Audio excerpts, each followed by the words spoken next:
My name is Simon Hay. I'm the Chief Marketing Officer for John Cockerill Defense. We're a Belgium-based company, and we're here today to present to the Qatari land forces our 1030 turret. It's a lightweight 1.5 ton multi-configuration turret. It can be set up as a one-man, highly armored. We can add on anti-tank guided missiles. We can even provide an amphibious version, very lightweight with a carbon fiber structure at about 1.2 tons. We have the Mark 44 cannon from Northrop Grumman as the main weapon. We can have a coax 7.62 and eventually a roof-mounted remote weapon station, depending on the customer's requirements. And it's a very up-to-date turret with a modern digital architecture. And very recently, we've been testing it counter-drone activities. You'll see on the footage, we were firing at very small drones at about 1.5 kilometers using programmable airburst ammunition. So we're programming the ammunition as it leaves the gun to function at a given distance. And we're detecting the drones initially through a radar, and then picking it up and auto-tracking through our optical system to provide correct firing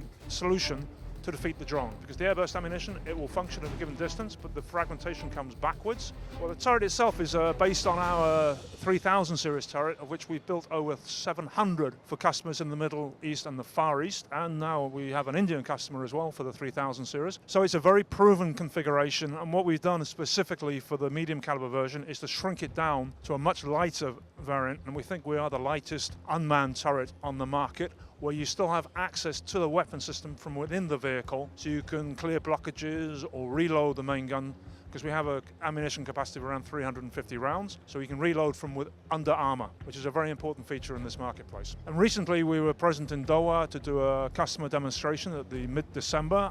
We spent a week and a half doing firing trials very successfully, hitting targets at over 2.5 kilometers with the 30mm TPT ammunition, which is quite an achievement. With our digital optical system, we have very high precision and very good stability. And those that have seen our Cockerill IX, which uses the same stabilization system, we've been doing testing recently with the French Army, firing at 120 kilometers an hour, fully stabilized, and hitting targets with a 25mm cannon. So with a 30mm cannon, we have even better chance to succeed with high-speed interventions of that nature. Well, this turret we think is the lightest one being offered here today, so that obviously improves the mobility of the overall platform. It's a modern turret with digital architecture, already with an artificial intelligence engine built in for the auto-tracking of both land and air targets. And we have the capacity now to identify land targets and drone targets so that you could be given guidance as to what you should do next as a commander.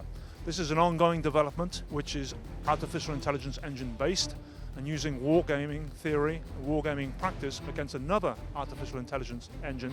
It learns how to survive in different combat environments with different threats around it. We can identify over 10,000 different types of military vehicle and or soldiers that are armed with different types of threats such as RPG-7s. This is also future-proofed in that we have already pre-designed it to be able to be operated robotically, so at distance. So this could be on a vehicle that's robotically driven, and we can provide the optics and the situational awareness back to the operator who could be 1, 2, 3 kilometers away. So it's future-proofed going forward for the optionally manned platforms, which we think will be a requirement in the future, both in the US, where we already have the OMFV program running. So this turret is designed to be usable in the future because we've already built in the capability to be robotically operated, so operated at distance, because we're seeing a tendency now for optionally manned fighting vehicles.